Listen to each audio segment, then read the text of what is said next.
Hello student, I am Sonam. Welcome back to my YouTube channel Apna Vidyalaya. आज के इस video में हम आप सभी को बताएंगे क्लास 10 हिंदी का बिल्कुल वायरल पेपर, जो कि आप सभी के 16 फरवरी 2023 बोर्ड परीक्षा में बिल्कुल ऐसा ही पेपर आएगा हिंदी का।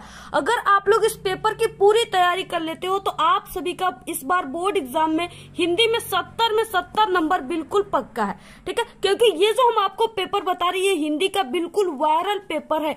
ठीक है, यहाँ पे हम आप सभी को हिंदी के इस वायरल पेपर का पूरे के पूरे उत्तर के साथ बताएंगे, पूरा का पूरा सॉल्यूशन, पूरे पेपर के सॉल्यूशन आपको बताएंगे। तो आप लोग इस वीडियो को लास्ट तक देखिएगा और बिल्कुल भी आप लोग स्किप मत कीजिएगा, क्योंकि ये वीडियो आप सभी लोगों के लिए बहुत ही मोस्ट इंपॉर्टेंट है। अगर आप लोग हिंदी की पूरी तैयारी कर लेते हो तो आप सभी का बोर्ड एग्जाम में इस बार 95% बिल्कुल पक्का है। यहाँ पे हम आप सभी को हिंदी का 2 वायरल पेपर बताएंगे जो कि बिल्कुल बोर्ड की तरह है और ये बोर्ड के द्वारा जारी पेपर है। ठीक है, बिल्कुल ऐसा ही आप सभी का पेपर आएगा। तो सबसे पहले हम आप सभी को इस पेपर को बता देते हैं। तो यहाँ पे देखिए, ये आप सभी का क्लास 10 का है और हिंदी का है। ठीक है, तो आप सभी का जो हिंदी का एग्जाम होता है, ठीक है, उसमें आपको समय जो मिलते हैं वो 3 घंटे 15 मिनट का समय मिलता है और ये पूर्णांक जो होता है ये 70 का पूर्णांक होता है। तो यहाँ पे आप सभी को ये जो 15 मिनट है, ये आप सभी को ये जो पूरा प्रश्न पत्र है, ठीक है, इस पूरे प्रश्न पत्र को पढ़ने के लिए ये समय आप सभी लोगों के लिए निर्धारित है। तो आप लोग इस 15 मिनट में इस पूरे प्रश्न पत्र को जरूर पढ़िएगा। इसके बाद देखिए, इसमें 2 खंड है। ठीक है, खंड अ और खंड ब में विभाजित है। इसमें जो खंड अ है इसमें बहुविकल्पी प्रश्न है। क्या है? बहुविकल्पी प्रश्न है, जो कि 20 नंबर का आप सभी के बोर्ड एग्जाम में इस बार आ रहा है और उसका आंसर आप सभी को OMR सीट पे भरना है और OMR सीट पे आप सभी को नीले, ठीक है, और काले पेन का यूज करना है। तो आप सभी को हम पूरा भर के बताएंगे, ठीक है, इस OMR सीट पे। इसके बाद देखिए, इसमें क्या है कि खंड अ में बहुविकल्पी प्रश्न है, जैसा कि 20 है, यानी कि 1 नंबर का है, 20 नंबर का है। अ में जो बहुविकल्पी प्रश्न है, ठीक है, उसके लिए आप सभी को 1 घंटे का समय मिला है, यानी 20 बहुविकल्पी क्वेश्चन को आपको 1 घंटे में बिल्कुल कंप्लीट कर देना है। इससे ज्यादा समय आपको नहीं लेना है। ठीक है, इसके बाद खंड ब में जो खंड ब वर्णनात्मक प्रश्न है उसको हल करने में आपको, ठीक है, 2 घंटे का समय लग जाएगा। तो आप लोग 2 घंटे में पूरे के पूरे सॉल्व कर लीजिएगा। इसके बाद देखिए, यहाँ पे पूर्णांक 20 का है बहुविकल्पी प्रश्न खंड अ में। तो यहाँ पे देखिए, प्रश्न पहला है कि बाबू गुलाब राय किस युग के लेखक हैं। ठीक है, तो यहाँ पे पहला ऑप्शन है भारतेंदु युग के, दूसरा है द्विवेदी युग के, तीसरा है शुक्ल युग के और चौथा है शुक्लांतर युग के। ठीक है, तो यहाँ पे देखिए, जो बाबू गुलाब राय हैं, ठीक है, वो शुक्ल युग के कवि हैं। तो ऑप्शन जो है तीसरा राइट है। इसके बाद नेक्स्ट है क्वेश्चन। जितना भी क्वेश्चन है बिल्कुल वायरल पेपर का क्वेश्चन है, इसलिए वेरी मोस्ट इंपॉर्टेंट सभी क्वेश्चन है। ठीक है, तो यहाँ पे देखिए, नेक्स्ट क्वेश्चन है चिंतामणि किस विधा की रचना है। अब यहाँ पे देखिए, विधा पूछ रखा है। ठीक है, विधा का मतलब कि ये निबंध है, कविता है, नाटक है या कहानी है। तो यहाँ पे देखिए, चिंतामणि जो है ये आचार्य रामचंद्र शुक्ल जी का है और ये किसका है? निबंध विधा की रचना है। ठीक है, देखिए नेक्स्ट तीसरा क्वेश्चन, गबन किसकी रचना है। तो यहाँ पे पहला ऑप्शन है मुंशी प्रेमचंद, दूसरा जयशंकर प्रसाद, तीसरा है निराला, जिनका पूरा नाम सूर्यकांत त्रिपाठी निराला है। ठीक है, चौथा ऑप्शन है हरिकृष्ण प्रेमी।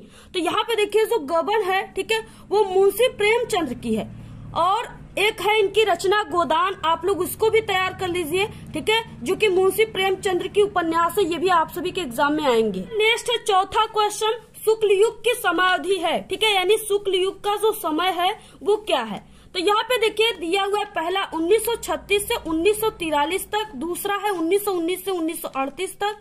ठीक है, फिर उसके बाद तीसरा है 1900 से 1918, चौथा है उपरोक्त में से कोई नहीं। ठीक है, तो यहाँ पे देखिए, शुक्ल युग का जो समय है वो 1919 से 1938 है। ठीक है, ऑप्शन दूसरा राइट है। नेक्स्ट है यहाँ पे प्रश्न 5वां, नीर का निर्माण फिर किस विधा की रचना है। तो यहाँ पे देखिए, जो नीर का निर्माण फिर नेह का आह्वान फिर है। ठीक है, ये हरिवंश राय बच्चन जी का रचना है। ठीक है, रचना है। ठीक है, इसके बाद यहाँ पे पूछ रखा है विधा, तो यानी ये यहाँ पे जीवनी है, आत्मकथा है, ठीक है, या रेखाचित्र है। तो यहाँ पे क्या है, तो देखिए, नीर का निर्माण फिर ये पढ़ने में ही लग रहा है कि ये क्या है, आत्मकथा है। तो ये हरिवंश राय बच्चन का आत्मकथा है। नेक्स्ट क्वेश्चन 6वां, प्रिय प्रवास किस युग की रचना है। ठीक है, तो यहाँ पे दिया हुआ पहला द्विवेदी युग, दूसरा है भारतेंदु युग, तीसरा है प्रगतिवादी युग, ठीक है, चौथा है छायावादी युग। तो यहाँ पे प्रिय प्रवास जो है वो द्विवेदी युग की रचना है। इसके बाद नेक्स्ट है 7वां, मधुशाला किसकी रचना है? पहला ऑप्शन है रामधारी सिंह दिनकर, दूसरा है हरिओध, तीसरा हरिवंश राय बच्चन, चौथा है सुमित्रा नंदन पंत। ठीक है, तो यहाँ पे देखिए मधुशाला जो है वो हरिवंश राय बच्चन का है, जो कि अमिताभ बच्चन के पिताजी हैं। इसके बाद नेक्स्ट क्वेश्चन है प्रश्न 8वां, भारत भारती किसकी रचना है? ठीक है, पहला है सियाराम शरण गुप्त की है, मैथिली शरण गुप्त की है, तीसरा है जयशंकर प्रसाद, चौथा है महादेवी वर्मा। ठीक है, तो यहाँ पे देखिए भारत भारती जो है, ठीक है, ये मैथिली शरण गुप्त की प्रमुख रचना है, आप लोग इसको याद रखिए। क्वेश्चन है 9, आधुनिक काल कब से कब तक है? ठीक है, पहला दिया हुआ है सन 1843 से अब तक, दूसरा है ठीक है 1643 ईस्वी से 1843 ईस्वी तक, तीसरा है 1918 से 1936 तक, ठीक है, चौथा है 1936 से 1943 तक। तो यहाँ पे देखिए आधुनिक युग यानी कि सन 1843 से अब तक चल रहा है आधुनिक युग। ठीक है, तो यहाँ पे 9वें का पहला राइट है। नेक्स्ट है क्वेश्चन 10वां, मतीराम किस युग के कवि हैं?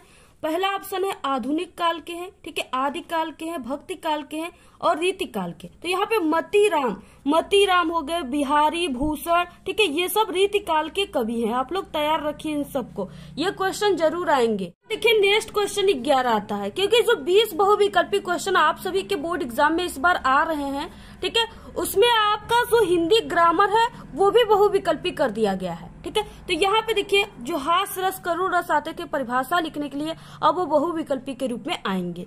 तो यहाँ पे दिया हुआ है हास्य रस का स्थायी भाव है, ठीक है, तो यहाँ पे शोक है, किरति है, हास है या निर्वेद है। ठीक है, तो यहाँ पे देखिए हास्य रस का जो स्थायी भाव है वो हास है। ठीक है, क्या है? हास। ऑप्शन तीसरा राइट है। इसके बाद देखिए नेक्स्ट क्वेश्चन है 12, सोहत ओढ़े पीठ पट श्याम सलोने गात, मनो नील मणिशैल पर आतव प्रयोग प्रकाश या प्रभात। ठीक है, तो यहाँ पे देखिए पूछ रखा है कि उपरोक्त पंक्ति में कौन सा अलंकार है, यानी इसमें आप सभी को अलंकार बताना है। तो यहाँ पे देखिए सबसे पहले हम आप सभी को बता दें कि इसमें ऑप्शन क्या है, इसके बाद हम आपको इसके पहचानने के ट्रिक बताएंगे। ठीक है, तो यहाँ पे ऑप्शन है उपमा अलंकार, उत्प्रेक्षा अलंकार, रूपक अलंकार और श्लेष अलंकार। ठीक है, तो यहाँ पे देखिए जहां पर भी उदाहरण में, ठीक है, इस तरह से मनो आ जाए, यानी कि मनो आ जाए, मनु मानो, जनु जानो, ठीक है, मनहू जनहू, ये सब क्या है? ये सब वाचक शब्द है, किसके हैं? उत्प्रेक्षा अलंकार का है। ठीक है, तो जहां भी उदाहरण में ये चीजें आ जाए जो हमने आप सभी को वाचक शब्द बताए हैं, मनु मानो, जनु जानो, जनहू मनहू, ठीक है, ये वाचक शब्द आ जाए, वहां पे आपको बिना सोचे समझे उत्प्रेक्षा अलंकार मार देना है, 100% राइट होगा, क्योंकि ये उत्प्रेक्षा अलंकार की पहचानने की ट्रिक है। ठीक है, तो इस तरह से आप लोग इसको पहचान लीजिएगा। नेक्स्ट क्वेश्चन है प्रश्न 13, रोला छंद में कुल कितने चरण होते हैं? तो देखिए रोला छंद के कुल 4 चरण होते हैं। ठीक है, कौन सा ऑप्शन राइट होगा? तीसरा। ठीक है, इसके बाद नेक्स्ट है प्रश्न 14, आकर्षण शब्द में किस उपसर्ग का प्रयोग किया गया है? तो यहाँ पे ऑप्शन पहला है वी का, मान का, ठीक है, अक का, आ का। तो कौन सा ऑप्शन राइट होगा? तो यहाँ पे आकर्षण मतलब कि यहाँ पे उपसर्ग पूछ रखा है। उपसर्ग का मतलब कि जो शब्दों के आगे लगता हो, तो यहाँ पे शब्दों के आगे क्या लगा है? आ लगा हुआ है, इसलिए इसमें उपसर्ग शब्द जो है प्रयोग किया गया है वो आ किया गया है। ऑप्शन चौथा राइट है।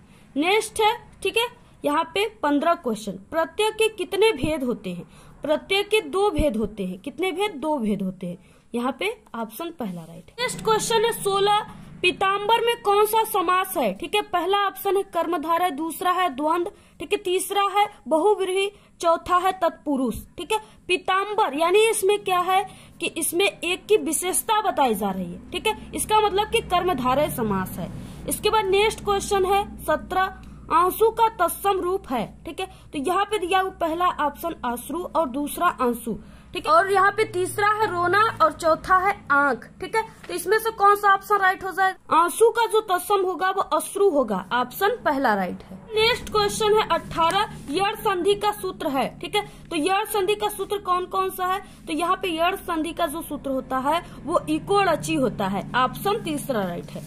नेक्स्ट है यहाँ पे प्रश्न 19, फलस्य शब्द का वचन एवं विभक्ति है। ठीक है, कौन सा है? पहला है खष्टी विभक्ति एक वचन, दूसरा है सप्तमी विभक्ति द्विवचन, ठीक है, तीसरा है खष्टी विभक्ति बहुवचन और चौथा है चतुर्थी विभक्ति बहुवचन। ठीक है, तो यहाँ पे फलस्य यानी ये षष्ठी विभक्ति एक वचन है। देखिए नेक्स्ट है 20वां क्वेश्चन, अपठत धातु का वचन एवं पुरुष है। ठीक है, तो यहाँ पे देखिए हम आप सभी को हमारे चैनल पे धातु रूप और शब्द रूप याद करने की बहुत ही जबरदस्त ट्रिक बताई गई है। अगर आप लोग नहीं देखे हो, ठीक है, तो आप लोग सर्च करके भी देख सकते हो, विभक्ति पहचानने की ट्रिक या शब्द रूप पहचानने की ट्रिक अपना विद्यालय, तो वहाँ पे हमारा चैनल आ जाएगा, वहां से आप लोग वीडियो देख सकते हो। ठीक है, आप लोग इसको जरूर देख लीजिएगा, एग्जाम से पहले आपका कोई भी मिस्टेक ऐसे नहीं होगा, एक भी नंबर का गलत नहीं होगा बहुविकल्पी क्वेश्चन। ठीक है, तो यहाँ पे अपठत धातु का वचन एवं पुरुष है, तो वो कौन सा है, प्रथम पुरुष एक वचन है। ठीक है, ऑप्शन दूसरा राइट है। तो ये थे 20 बहुविकल्पी क्वेश्चन। अगर आप लोग 20 सही करते हो तो आपको पर बहुविकल्पी क्वेश्चन पे 1 नंबर मिलेंगे और आपका 20 का 20 पूरा नंबर आएगा, अगर ये पूरी तैयार कर लेते हो तब। इसके बाद नेक्स्ट आ गया 50 नंबर में। ठीक है, वर्णनात्मक प्रश्न यानी खंड ब। अब इसमें क्या है, इसमें सबसे पहला क्वेश्चन गद्यांश दिया हुआ है कि आप सभी के बोर्ड एग्जाम में 6 नंबर के आते हैं। ठीक है, 3 क्वेश्चन दिए रहेंगे और पर क्वेश्चन 2 नंबर का है, इसलिए ये 6 नंबर का क्वेश्चन। तो यहाँ पे देखिए पहला क्वेश्चन है, निम्नलिखित गद्यांश पे आधारित 3 प्रश्नों का उत्तर दीजिए। ठीक है, तो यहाँ पे देखिए इसमें दिया हुआ यह कोई बात नहीं है कि एक स्वभाव और रुचि के लोगों में ही मित्रता हो सकती है। ठीक है, यहाँ से लेकर के यहाँ तक बीरबल की ओर देखता था, यहाँ तक दिया हुआ है और इसके नीचे 3 क्वेश्चन दिए हुए हैं। ठीक है, तो सबसे पहले देखिए क्वेश्चन है उपर्युक्त गद्यांश का संदर्भ लिखिए। इसमें आपको संदर्भ लिखना है जो कि 2 नंबर का है। ठीक है, तो संदर्भ में देखिए आपको जब तक ये पहचान में आएगा कि ये किस पाठ का है और इसके लेखक कौन है, तभी आप लोग सही संदर्भ लिख पाओगे। तो यहाँ पे देखिए आप सभी को पहला क्वेश्चन का आंसर किस तरह से लिखना है, यहाँ पे हम आपको लिख करके बताएंगे। देखिए सबसे पहले आपको यहाँ पे खंड ब डाल देना है इस तरह से ऊपर। ठीक है, प्रश्नोत्तर संख्या, तो यहाँ पे प्रश्नोत्तर संख्या पहला है तो आपको इस तरह से पहला लिख देना है। इसके बाद यहाँ पे देखिए ये गद्य है तो आपको इस तरह से गद्य हेडिंग डालना है। ठीक है, और इसके बाद आपको आगे का 2 वर्ड और लास्ट के 2 वर्ड लिख देना है, यानी यह कोई बात डैश डैश देखता था, तो यहाँ पे यह कोई डैश डैश देखता था। ठीक है, इसके बाद आपको एक लाइन छोड़ने के बाद यहाँ पे संदर्भ हेडिंग डालना है, क्योंकि पहले क्वेश्चन में संदर्भ बोला है। तो यहाँ पे प्रस्तुत गद्यांश हमारी पाठ्य पुस्तक। ठीक है, आपको लिखना किस तरह से है जिससे आपको पूरे के पूरे 2 नंबर मिलेंगे, इस तरह से आप लोग लिखिएगा। प्रस्तुत गद्यांश हमारी पाठ्य पुस्तक हिंदी गद्य खंड में संकलित मित्रता नामक पाठ से लिया गया है, इसके लेखक आचार्य रामचंद्र शुक्ल हैं। ठीक है, इस तरह से आपको लिखना है। ब्लैक पेन से जहां पे हमने यूज किया वहां पे ब्लैक पेन का यूज करना है और इस तरह से कामा लगाकर लिखना है। इसके बाद देखिए दूसरा क्वेश्चन है गद्यांश के रेखांकित अंश की व्याख्या कीजिए। ये भी 2 नंबर आपको मिलेगा अगर सही लिखोगे तो। अब यहाँ पे रेखांकित अंश क्या है, अब देखिए यहाँ पे ठीक है जिन वर्डों के नीचे इस तरह से अंडरलाइन दिया हुआ है ये क्या है, रेखांकित अंश है, यानी सिर्फ आपको उन्हीं का व्याख्या करना है। यहाँ से यह से लेकर के ठीक है होते हैं यहाँ तक सिर्फ आपको व्याख्या करना है। सबसे पहले आप सभी को रेखांकित अंश की व्याख्या हेडिंग डालना है और इस तरह से लिखना है। ठीक है, प्रस्तुत पंक्ति में लेखक कहते हैं कि कुछ लोग सोचते हैं कि समान स्वभाव और समान रुचि वाले में ही ठीक है परस्पर मित्रता हो सकती है। यह धारणा उचित नहीं, विपरीत स्वभाव और विपरीत रुचि रखने वाले भी घनिष्ठ मित्रता हो जाती है। ठीक है, लोग विभिन्नता देखकर भी परस्पर आकर्षित होते हैं। तो इस तरह से आप सभी को क्या करना है, रेखांकित अंश की व्याख्या को करना है। इसके बाद तीसरा क्वेश्चन है यहाँ पे लेखक के अनुसार समाज में विभिन्नता देखकर लोग एक दूसरे की ओर क्यों आकर्षित होते हैं। ठीक है, तो यहाँ पे लेखक के अनुसार समाज में विभिन्नता देखकर अपने अभावों को भरने के लिए विपरीत गुणों की तरफ लोग आकर्षित होते हैं। इस तरह से आप सभी को लिखना है। अगर आप लोग इस तरह से लिखते हो तो आपको पूरे के पूरे 2 नंबर यहाँ पे मिल जाएंगे। तो यानी कि ये 6 नंबर का है। तो इसके बाद देखिए आप लोग पहला को कीजिए या यहाँ पे अथवा दिया हुआ है इसको आप लोग कीजिए, यानी जिसका आपको पूरा का पूरा सही आंसर याद है आप लोग उसी को कीजिएगा। तो यहाँ पे देखिए ये भी है, हे भगवान से लेकर के यहाँ पे अंधा बनी रही यहाँ तक दिया हुआ है। तो यहाँ पे इसमें क्या है, ये किस पाठ का है, तो ये देखिए ममता पाठ का है और इसके लेखक जयशंकर प्रसाद जी हैं। ठीक है, तो गद्यांश में आपको वही चीजें लिखना है और उसके बाद यहाँ पे गद्यांश के रेखांकित अंश की व्याख्या में आपको उन्हीं का व्याख्या करना है।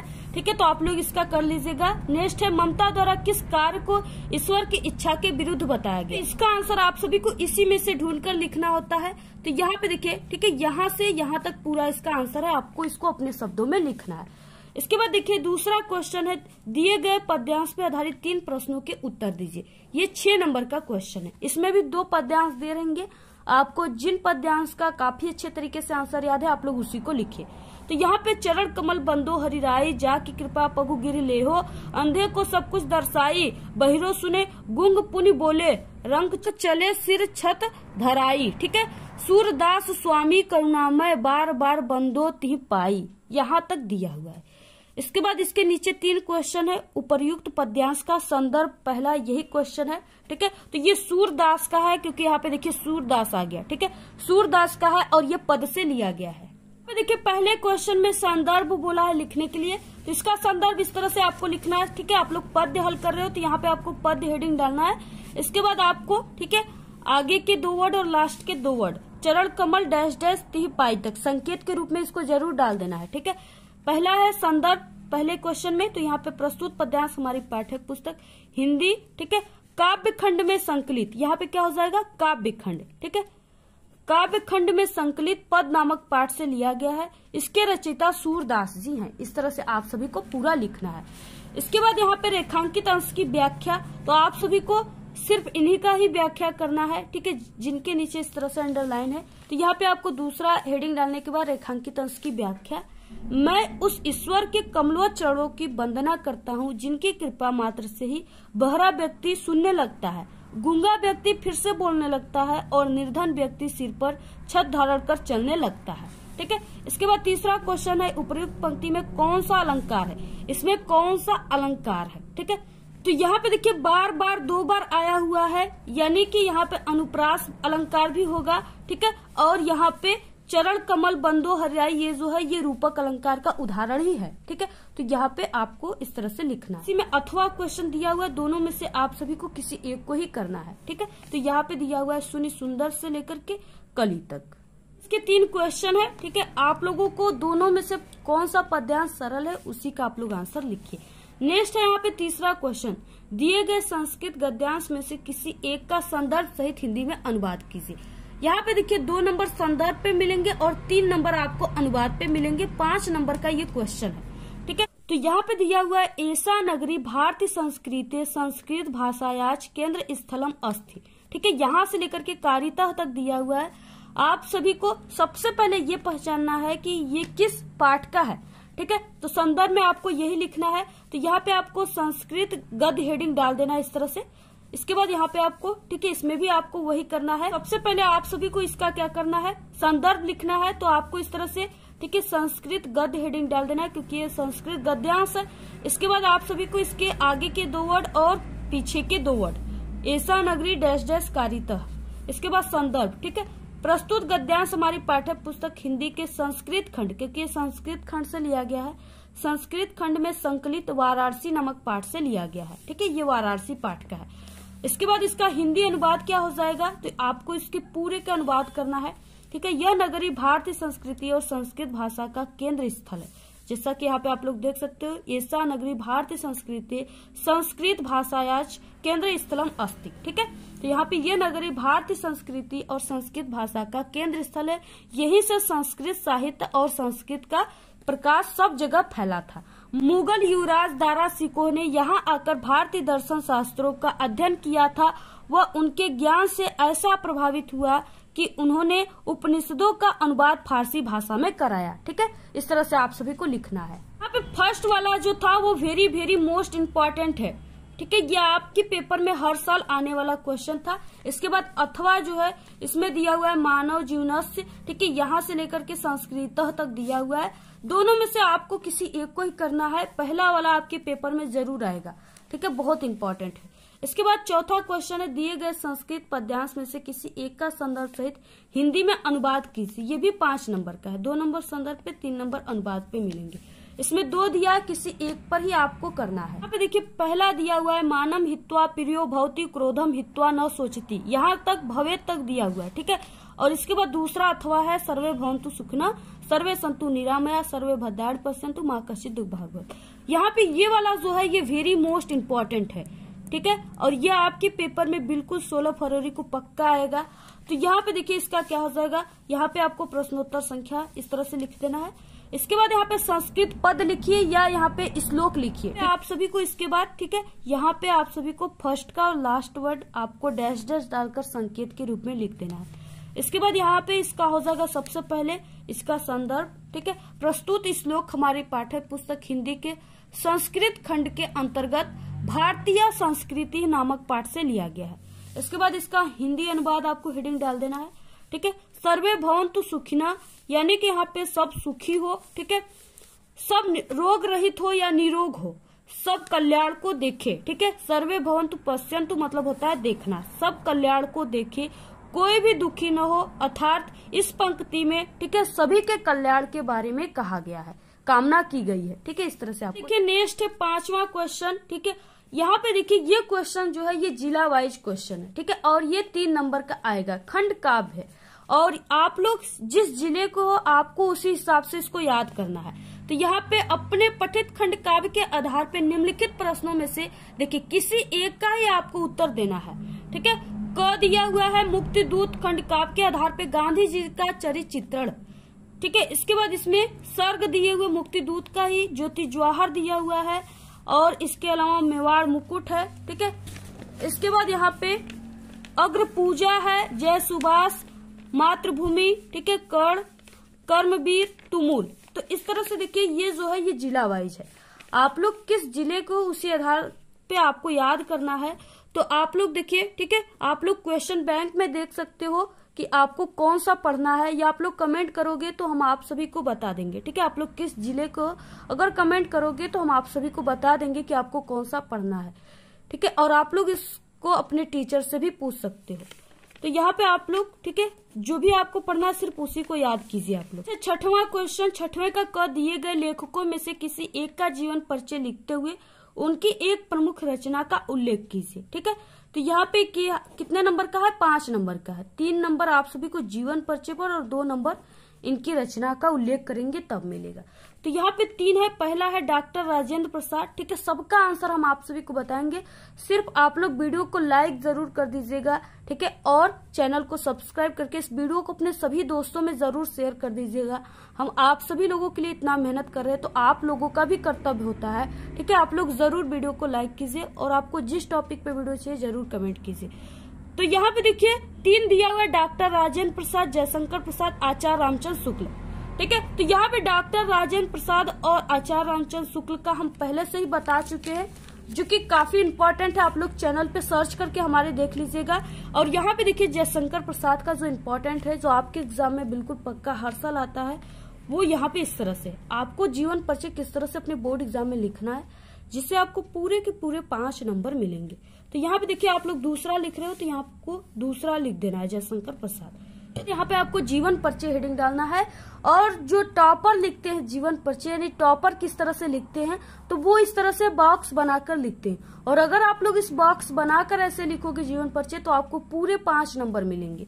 तो यहाँ पे देखिए आपको इस बॉक्स में क्या लिखना है, पहले तो नाम, ठीक है, नाम में जयशंकर प्रसाद, जन्म स्थान 1889 ईस्वी में काशी वाराणसी में हुआ था, पिता का नाम देवी प्रसाद, रचनाएं में कामायनी, ठीक है, लहर, झरना, और इनकी मृत्यु 1937 ईस्वी में हो गई थी। इसी बॉक्स में जो चीजें लिखा है इसी को यहाँ पे हम इसी से पूरा जीवन परिचय बनाए हैं। तो यहाँ पे आप लोग जीवन परिचय हेडिंग डालकर इस तरह से लिख दीजिएगा, जयशंकर प्रसाद का जन्म काशी के एक प्रतिष्ठित वैश्य परिवार में, ठीक है, सन 1889 ईस्वी में हुआ था। इनके पिता का नाम देवी प्रसाद था तथा माता का नाम मुन्नी देवी था। बचपन में ही पिता का मृत्यु हो जाने के कारण जयशंकर प्रसाद की प्रारंभिक शिक्षा घर पर ही हुई, ठीक है। घर पर ही इन्होंने हिंदी, संस्कृत, उर्दू, फारसी भाषा का गहन अध्ययन किया। इनका बचपन तो सुखी में बीता, किंतु बाद में इनको अत्यधिक कठिनाइयों का सामना करना पड़ा। इनका जीवन बड़ा ही संघर्षशील था। अल्पावस्था में ही क्षय रोग से ग्रस्त होकर के सन 1937 ईस्वी में ये स्वर्ग सिधार गए। इनकी रचनाएं हेडिंग डालकर आपको कुछ प्रमुख इनकी रचनाएं लिख देना है, जैसे कामयानी, लहर, तितली इत्यादि। देखिए नेक्स्ट है 6वां क्वेश्चन, दिए गए कवियों में से किसी एक का जीवन परिचय लिखते हुए, ठीक है, देते हुए उनकी एक प्रमुख रचना का उल्लेख करना है। ये भी 5 नंबर का, यानी 10 नंबर का सिर्फ जीवन परिचय ही आ रहा है। अगर आपको लिखने का सही तरीका पता है, जो यहाँ पे हम बता रहे उस तरीके से लिखोगे तो आपको 10 का 10 पूरा नंबर मिलेगा, एक भी नंबर आपका नहीं कटेगा। पहला है गोस्वामी तुलसीदास, ठीक है, दूसरा है सुमित्रा नंदन पंत और यहाँ पे तीसरा है महाकवि सूरदास, जो कि अभी हमने कल ही बताया है। ठीक है, अगर आप लोग नहीं देखे हो तो जल्दी से इसको जाकर देख लीजिएगा। तो यहाँ पे देखिए हम आप सभी को तुलसीदास का बताएंगे जीवन परिचय, जो कि बहुत इंपॉर्टेंट है और ये आप सभी के बोर्ड एग्जाम में बिल्कुल 100% गारंटी है, पक्का आएगा। ठीक है, तो यहाँ पे आपको गोस्वामी तुलसीदास इस तरह से लिख देना है।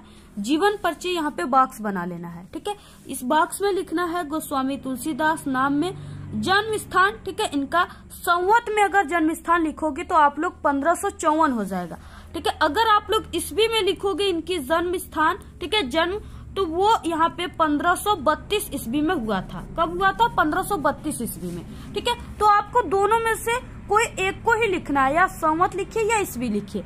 स्थान में राजापुर बांदा, पिता का नाम आत्माराम दुबे, रचनाएं रामचरितमानस। ठीक है, इनकी मृत्यु संवत में अगर आप लोग जन्म लिखे हो तो मृत्यु भी आपको संवत में ही लिखना है, 1680 ईस्वी। ठीक है, 80 गंग के तीर एक दोहा है, उसके माध्यम से आप लोग याद कर सकते हो। और यहाँ पे अगर ईस्वी में आप लोग लिख रहे हो इनका जन्म, ठीक है, तो आपको मृत्यु भी ईस्वी में लिखना है, तो वो 1623 ईस्वी में इनकी मृत्यु हुआ था। तो ये ईस्वी में है और ये संवत में है। ठीक है, दोनों में से आप लोग किसी एक पर ही लिखिए। यहाँ पे आपको गोस्वामी तुलसीदास का जन्म संवत, ठीक है, 1554 ईस्वी को बांदा जिले के राजापुर नामक गांव में हुआ था। इनके पिता का नाम आत्माराम दुबे तथा माता का नाम हुलसी था। इनका बचपन का नाम राम बोला था, क्योंकि ये जब पैदा हुए थे, जन्म इनका हुआ था, तभी इनके मुंह में दांत पाए गए, जिससे ये जन्म लेते ही राम का नाम बोल दिए थे, इसलिए इनको राम बोला कहा जाता है। ये सरयू पारीण ब्राह्मण थे। इनके माता पिता इन्हें बचपन में ही त्याग दिए थे, क्योंकि इनके मुख में दांत पाए गए थे और इन्हें राक्षस समझ के इनके माता पिता के द्वारा त्याग कर दिया गया था। तब स्वामी नरहरिदास जो हैं, इनका पालन पोषण किए। ठीक है, इनका विवाह जो हुआ था वो रत्नावली से हुआ था। ये अपनी पत्नी के प्रेम में बहुत अनुरक्त रहते थे, लेकिन पत्नी के डांट के कारण इनके मन में वैराग्य उत्पन्न हो गया और ये काशी चले गए। इनका जीवन काशी, अयोध्या, चित्रकूट में अधिक बीता है। ठीक है, इनकी मृत्यु संवत 1680 ईस्वी, या आप लोग ईस्वी में लिख सकते हो 1623। ठीक है, काशी के 80 घाट पर हुई। रचनाएं में आप लोग कुछ प्रमुख रचना इस तरह से आप लोग रचनाएं हेडिंग डालकर रामचरितमानस, विनय पत्रिका, गीतावली, इनकी प्रमुख रचना इस तरह से लिख दी। नेक्स्ट है 7वां क्वेश्चन। ठीक है, अपनी पाठ्य पुस्तक में से कंठस्थ कोई एक श्लोक लिखिए जो इस प्रश्न पत्र में न आया हो, और ये 2 नंबर का क्वेश्चन है। तो यहाँ पे आप लोग 2 तैयार कर लीजिए। ठीक है, पहला आप सभी को सर्वे भवन्तु सुखिनः, सर्वे सन्तु निरामया, सर्वे भद्राणि पश्यन्तु मा कश्चित् दुर्भाग् भवेत्, ये वाला तैयार कर लेना है। दूसरा आप सभी को अब्दो दुर्गामि च साक्षरो न च पंडित अमुख स्फुट वक्ता च यो जानस्ति स पंडित। ठीक है, तो देखिए 8वां क्वेश्चन है, निम्नलिखित में से किन्हीं 2 प्रश्नों का उत्तर संस्कृत में दीजिए, और ये 4 नंबर का है। ठीक है, 2 का ही करना है आपको, एक पर 2 नंबर और एक पर, दोनों अगर सही करते हो तो 4 नंबर आपको मिलेगा। पहला क्वेश्चन है, भारतीय संस्कृति मूलम किम अस्ति। ठीक है, तो इसका आंसर हो जाएगा विश्वस्य श्रेष्ठा ईश्वर एक। ठीक है, एव इति भारतीय संस्कृति मूलम अस्ति। दूसरा क्वेश्चन है, पुरुराज कह आसित। ठीक है, तो यहाँ पे देखिए पुरुराज यही रहेगा, आपको सिर्फ कह की जगह यहाँ पे लिख देना है एक भारत वीर आसित। ठीक है, इस तरह से। इसके बाद तीसरा क्वेश्चन है, चंद्रशेखर का आसित, तो सिर्फ आपको कह के जगह लिख देना है प्रसिद्ध क्रांतिकारी देशभक्त च आसित। ठीक है, इसके बाद चौथा है वीर केन पूज्यत, तो आपको सिर्फ केन की जगह इसको हटा करके वीर वीरेण पूज्यत आपको लिख देना है। इसके बाद 9वां क्वेश्चन है, जो कि 9 नंबर का है, निम्नलिखित में से किसी एक पर आपको एक विषय पर निबंध लिखना है, और ये 9 नंबर का है, और कम से कम आप सभी को इसको 3 पेज लिखना है। ठीक है, और अधिक से अधिक आप लोग 4 पेज लिख सकते हो, लेकिन 3 पेज से कम नहीं होना चाहिए। ठीक है, पहला दिया हुआ है जो कि बहुत ही वेरी मोस्ट इम्पोर्टेंट है, वो है कि पर्यावरण संरक्षण के उपाय। ठीक है, ये देखिए कई तरह से आप सभी के बोर्ड एग्जाम में आता है और ये हर साल आता है। एक इस तरह से भी आ जाएगा पर्यावरण समस्या और इसका समाधान। ठीक है, और प्रदूषण इस तरह से भी आ जाएगा। तो देखिए प्रश्नोत्तर संख्या 9 है, पर्यावरण प्रदूषण दूसरे पर आप लोग लिख रहे हो। ठीक है, तो पहला आप सभी को हेडिंग इसमें रूपरेखा डालना है, और अगर आप लोग यहाँ पे जो ट्रिक हम बताएंगे इससे लिखेंगे तो आपको पूरे के पूरे 9 नंबर मिलेगा, एक भी नंबर आपका नहीं कटेगा। ठीक है, तो रूपरेखा आपको लिखना है। रूपरेखा में आपको क्या लिखना होता है, आप लोग जिस टॉपिक पर निबंध लिख रहे हो, ठीक है। और आप सभी को यानी जिस टॉपिक पे लिख रहे हो उससे रिलेटेड आप लोग जितना पॉइंट लिखोगे उसको आपको रूपरेखा में लिख देना है। जैसे प्रस्तावना, प्रदूषण के प्रकार, पर्यावरण प्रदूषण का कारण, प्रदूषण को रोकने का उपाय और लास्ट में उपसंहार। ठीक है, इस तरह से आपको पहला हेडिंग प्रस्तावना डालना है। ठीक है, इसमें आपको इस तरह से लिखना है, विश्व में तेजी से बढ़ती जनसंख्या पर्यावरण प्रदूषण का कारण है। प्रदूषण का अर्थ स्वच्छ वातावरण में ही जीवन का विकास संभव है। अपने आसपास का वातावरण दूषित हो जाना ही पर्यावरण प्रदूषण या प्रदूषण कहलाता है। इसके बाद आपको यहाँ पे प्रदूषण के प्रकार हेडिंग डालना है और यहाँ पे देखिए मुख्य रूप से 3 प्रकार का ही प्रदूषण होता है। ठीक है, पहला यहाँ पे वायु प्रदूषण, दूसरा जल प्रदूषण, ध्वनि प्रदूषण, और यहाँ पे आप लोग एक रासायनिक प्रदूषण भी लिख सकते हो जो कि नया है। ठीक है, लेकिन आपको अगर 3 याद है तो आपको 3 ही लिखना है। जितने भी प्रदूषण के प्रकार थे उसको इस तरह से हेडिंग डालकर आपको उसके बारे में इस तरह से अपने शब्दों में लिख देना है। ठीक है, तो आप लोग इस तरह से लिख लीजिएगा, स्क्रीनशॉट आप लोग ले सकते हो। ठीक है, यहाँ तक पूरा आपको लिख देना है। 3 ही प्रदूषण आप लोग लिखिए, आपको पूरे नंबर मिलेंगे। उसके बाद प्रदूषण के कारण, ठीक है, प्रदूषण के कारण भी आपको लिख देना है। प्रदूषण को रोकने का उपाय, तो ये भी आप सभी को इस तरह से लिखना है इसमें। फिर उसके बाद उपसंहार, ठीक है, इसमें भी आप सभी को अपने विचार देना होता है, तो आपको इस तरह से लिखना है। यहाँ पे उपसंहार का 2 लाइन यहाँ पे आप लोग इसको भी स्क्रीनशॉट ले लीजिए और इसी तरह आप लोग लिखिएगा। 100% गारंटी, आपको 9 का 9 पूरा नंबर मिलेगा, एक भी नंबर नहीं कटेगा। ये दूसरा जो निबंध है वो आतंकवाद कारण एवं निवारण है।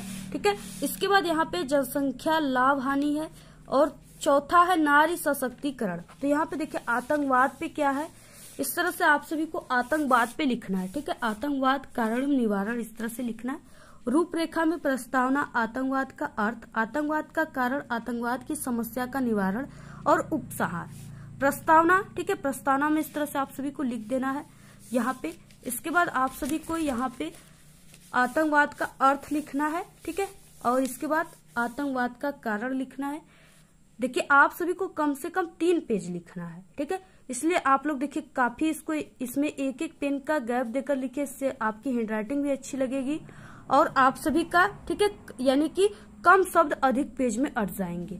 तो आपको इसको अपने से बनाकर लिखना है और हाँ, आपका 3 पेज से अधिक होना चाहिए, तभी आपको टीचर नंबर देंगे। 3 पेज से बिल्कुल भी कम मत कीजिएगा, नहीं तो आपको 9 नंबर नहीं मिलेंगे, आधे ही नंबर मिलेंगे। इसके बाद आतंकवाद का कारण आप सभी को लिखना है। इसके बाद आतंकवाद की समस्या का निवारण किस तरह से होगा। ठीक है, इस तरह से आप सभी को पूरा जितना भी यहाँ पे हम लिखे हैं पूरा आप लोग स्क्रीनशॉट ले लीजिए और लिखिए। ठीक है, और रिवीजन कर लीजिए। नेक्स्ट है उपसंहार। इसमें आप सभी को देखिए उपसंहार आपका हेडिंग जरूर होना चाहिए, इसलिए आपको निबंध काफी स्पीड में लिखना है, नहीं तो आपके छूट जाएंगे निबंध। देखिए आप सभी को देखिए हिंदी में काफी तेजी से लिखना है, क्योंकि हिंदी में समय कम पड़ जाता है। इसलिए देखिए आप लोग काफी स्पीड अपना बढ़ा लीजिए और तेजी से लिखिए, तभी आप लोग पूरा का पूरा क्वेश्चन अटेम्प्ट कर पाओगे हिंदी के पेपर का। ठीक है, तो इस तरह से आपको उपसंहार लिख देना। ठीक है, तो इस तरह से ये वाला पेपर हो गया। और ये जो पेपर है, ठीक है, इसका हमने अभी कल ही बताया हुआ है, आप लोग जाकर के पूरा सॉल्यूशन के साथ बताया है। आप लोग इसको जाकर के हमारे चैनल पे जरूर देख लीजिएगा। ठीक है, हिंदी के प्लेलिस्ट से सभी आप लोग क्वेश्चन और जितने भी आंसर क्वेश्चन के बताए सभी को तैयार कर लीजिए। ठीक है, जितना भी हम बताएं आपको वीडियो हिंदी की है, पूरी वीडियो हमारे चैनल से आप लोग देख लीजिए। अगर आप लोग पूरा देख लिए तो आपका हिंदी में 70 में 70 पूरा नंबर बिल्कुल पक्का है। ठीक है, और आप लोग ये 2 मॉडल पेपर के अलावा हमारे चैनल पे और भी मॉडल पेपर है, सभी को सॉल्व कर लीजिए, तभी आपका 70 में 70 हिंदी में आएगा। आप लोग इस वीडियो को अपने सभी दोस्तों में शेयर कीजिए। टेलीग्राम चैनल को जरूर ज्वाइन कीजिए, उसका लिंक आपको इस वीडियो के डिस्क्रिप्शन में मिल जाएगा। और आपको जिस टॉपिक पे मॉडल पेपर चाहिए जरूर कमेंट करके बताइए। ठीक है, जितने भी क्लास 10th के सब्जेक्ट है सभी सब्जेक्ट की स्टडी हमारे चैनल पे कराई जा रही है काफी तेजी से। तो अगर आप लोग हमारे चैनल से स्टडी करते हो तो आप सभी का बोर्ड एग्जाम में 95% आएगा और आप लोग जिला टॉप ही नहीं बल्कि प्रदेश टॉप करोगे, क्योंकि हर साल स्टूडेंट हमारे चैनल से करते हैं। ठीक है, हमारी चैनल एक गारंटेड चैनल है, तो आप लोग सिर्फ हमारे ही चैनल से पढ़ो। तो आपको ये वीडियो कैसा लगा? अगर वीडियो पसंद आए तो एक बड़ा सा लाइक कर दे, चैनल पे नए तो सब्सक्राइब जरूर करें। आप लोग इस वीडियो को ज्यादा से ज्यादा अपने सभी दोस्तों में शेयर कीजिए। हमारे चैनल पे बोर्ड एग्जाम से रिलेटेड कई इंपॉर्टेंट ट्रिक और टिप्स की वीडियो अपलोड है। आप लोग अगर विजिट नहीं किए तो एक बार आप लोग हमारे चैनल पे विजिट जरूर करें। तो आज के इस वीडियो में सिर्फ इतना ही। आप लोग कमेंट करना बिल्कुल ना भूले। Thanks, all the very best, bye bye.